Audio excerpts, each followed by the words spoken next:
up in Adelaide. And when I went to Canberra to go to university, which is another story, there was no footy. You couldn't watch footy. You know, it was all the other thing, that other code, that funny code. Anyway, and all I had was VFL, so I had to do something. In those days, they weren't cheating with drugs. Anyway, I'd actually like to start by acknowledging the traditional owners of the lands that we're meeting on today, and in a spirit of reconciliation, pay my respects to elders past and present, and in particular, pay my respects to any Aboriginal and Torres Strait Islander people with us today. And what an awesome welcome or acknowledgement Kira did earlier on, and we all learned something, or I certainly did, which was fantastic. The questions bit at the end, when we're up here on the orange chairs, is my favourite bit. So think of the most difficult, the most challenging, the most interesting, whatever, as Amanda said, cracking questions. I don't mind personal questions, political questions, what you do if there's a change of government, the whole shebang. I can always decline to answer. I'm going to start by talking about a bit about me and what I've done, so that, you know, to sort of put that in context. I grew up in Adelaide. My dad, when he retired, was Dean of Education at UniSA, and my mum was in charge of the library at Mawson TAFE. And as being good educators, but not knowing much about the Australian system, because we were migrants from the US, they saw this thing that said National University. They thought that sounded really beaut, so they kicked me out of home and sent me to Canberra. And I'm still there. At the end of my university degree, all my mates were just sitting the public service exam. It was random. So my career is a complete accident. I just went along with them and sat in rows in a high school and did a public service entry test. And the guy next to me fell asleep. So I thought, I'm in with a chance. And so I was. And I got in as a graduate rather than choosing, you know, I could have gone to a Prime Minister and Cabinet or Finance or any of the really high status places. I chose to go to the Housing Trust for the ACT. And that reflects my kind of, my microphone, my heartland. My heartland's in housing and homelessness and social justice. And so through my career in the Federal Public Service, I've worked in every area that is to do with people, or the ACT service and the Federal Service. In 2004, much to my surprise, I was made a secretary appointed first by John Howard, reappointed by Kevin Rudd, Julia Gillard, Tony Abbott, and then I finished up after 12 years of being a secretary under Turnbull, and had the great honour of leaving with my own volition. An unusual feat. I'm the longest serving Secretary in Education ever since Federation, the third woman and the first out Secretary in the federal system, as far as I know. Well, yes, I do know that. So think of all those hard questions, please. I'm going to talk about leadership first, and I'm going to start by talking about what I expect of my leaders when I was in charge of a department. And actually, it goes back to a little piece of research that was done in the 1990s by an Australian, which is great, a bit of Australian research. And they surveyed Australian workers, thousands of them, and asked them what did they want from their leaders. And it came down to two things. Number one, people wanted their leaders to be able to articulate the strategic direction. Where are we heading? Number two, they wanted their leaders to care for people in a genuine way. And that has resonated with me ever since, and entirely informed my own leadership. What does it mean to articulate the strategic direction? Well, it means what Irma was talking about, alignment. We're all here. You're all here to serve South Australians and the South Australian government of the day. You're trying to make South Australians' lives better. What is it that how your work contributes to the work of your section or team? How does your team's work contribute to the division's work or the larger groups? How does that contribute to your agency's direction and vision? How does that contribute to South Australians, the South Australian economy? How does that contribute to the Australian economy? How does that contribute to Australia's place in the global economy? How does that all align? And how can you articulate that for your people? Because under that definition of leadership, every single person can exercise leadership, can't they? So the thing about articulating leadership is it doesn't sort of come naturally. Like you come in on a Monday morning after a weekend and you say, yeah, look, how are you thinking about the strategic direction over the weekend? No, you don't. You come in and you say, Essendon lost again, they're all in jail. Go to Richmond, and I'm sorry about the Crows and Port. You say, how are the kids? What did you do on the weekend? You know, you don't. So you have to reflect on it deliberately. You have to do it in your team meetings. What are we here for? And what we are here for, you know, will have to relate to the lives of South Australians and to the policy direction of the government of the day. But the nifty thing is, you've got to be able to describe the strategic direction to suit the personal styles of everyone in your team. So some people love ambiguity. I'm one of them, and they just need the destination described. Where are we heading? Some people like to know that there's a bridge to that destination and that it's a pedestrian and vehicular bridge. Some people like to know how many lanes are on that bridge, whether they're white or yellow, and some people want every single rivet and bolt and nut described in that bridge to the destination. And you actually need to know the personal styles of everybody in your team to be able to do that. And that actually can take the fear of change out quite significantly, simply by being able to articulate the strategic direction, where we're heading, in a way that matches people's personal styles. And then caring for people in a genuine way. I am so passionate about this. You know, it just comes down to behaviours, doesn't it? Like, can we just be respectful and courteous all of the time and mindful of others and consistent? There's nothing more frightening than having a boss who's inconsistent, you know, who shouts one day, let alone bullies and so on, or even who raises their voice and then goes all nice the next day. It's frightening, actually. But it's also, and you know, in your teams, you're probably very supportive. You know, teams are often very supportive of people who have problems outside work. I hope your teams are. It's all about caring in a genuine way and recognising the whole person comes to work.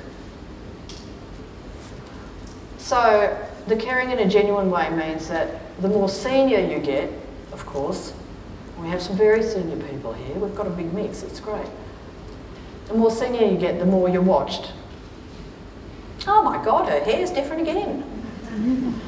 I like the dress she's wearing, I don't like the dress she's wearing. She's looking older. You're watched in those sort of ways, but your behaviour is watched so closely. You know, if I had ever raised my voice, ever in the 11 years I was a secretary, I would have created a rhetoric reality gap just like that, and I probably never would have got out of it. We're very unforgiving, actually. So if you've got leaders who are not, you know, you can reflect on your own behaviours, obviously, and talk about that type of leadership in your teams, make it explicit, like Irma talked about values. But if you've got leaders who are not exhibiting those behaviours, there's a beaut way of, other than, you know, talking about them behind their back and wishing they'd go and sticking pins into voodoo dolls,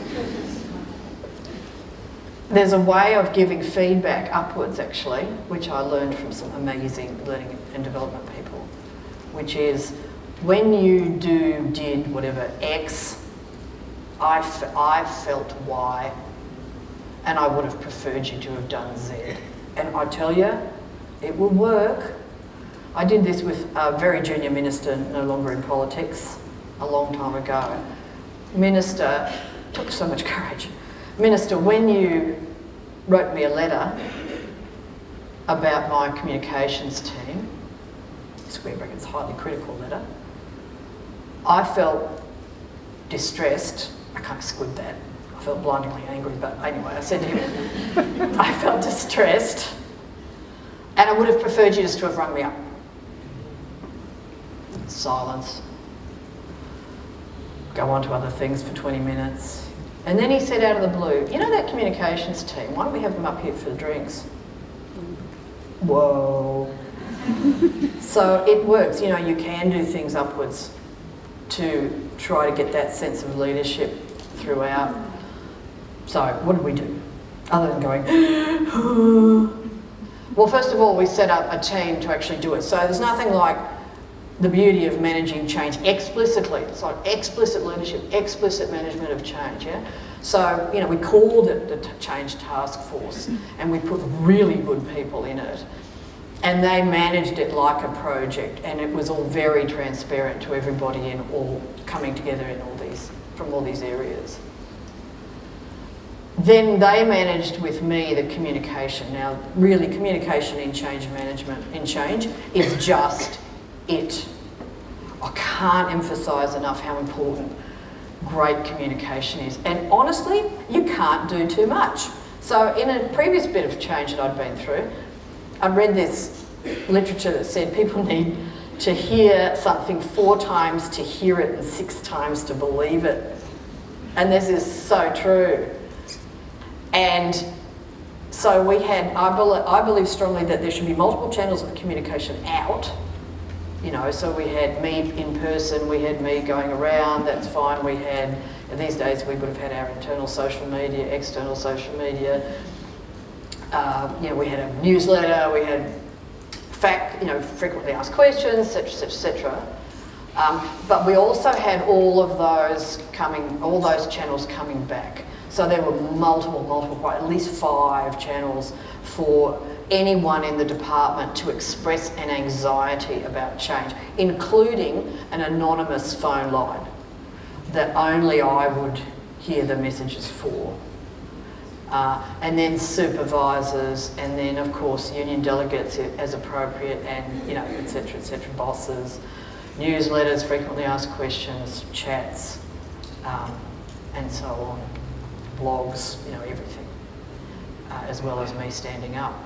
So number 1, do it explicitly with structure and good process, and number 2, communicate. Number 3, as a leader, particularly as a senior leader, work out what you need to look after and what you don't. So I'm a culturalist, not a structuralist. I strongly believe that you can have a really crappy structure, but if you've got a great culture, you can get around it. Do you find this true? But if you've got a really awful organisational culture, the best structure is really not going to take you out of an unhappy place. So the culture formation of this new department was something that I personally, the CEO, paid strong attention to, particularly because the 2 cultures were very, very different. So my former department was known by the other department as a bunch of people who just had love-ins. They knew my tagline was caring for people, so they just thought we didn't ever get anything done, we weren't businesslike. They were a bit frightened because they'd lost their secretary and they'd got me, and they didn't know me, and they, you know, obviously they respected him. And meanwhile, my mob thought the other mob, because our departments kind of interchanged over the years, thought the other mob were a bunch of kind of hard-nosed bastards. They didn't give a rat's. They got the job done, sure, but there was heaps of collateral damage to people. Well, of course, the upside of that is exactly what you want. The positive side of that is we're going to achieve the budget outcomes in a way that cares for our people. Hello? Like, yep. Because actually you don't want to love in, nor do you want to get the outcomes that kill people along the way. So I had to go out and actually describe that culture, like literally put it in words and repeat them endlessly, and then make the structural things like the way that senior executive got remunerated and all those things that actually made it real. And I even had to call out bad behaviours. So what happened was, the people from my department, my former department, behaved incredibly badly at senior levels towards the other mob. The other mob behaved okay, but basically it's really quite senior levels. People over time blamed anything that they didn't like about the joint on someone from the other former department. You know. So about 18 months in, we had our first senior executive get together, and it was about this size, which was a bit daunting. And I was getting a bit sick of this.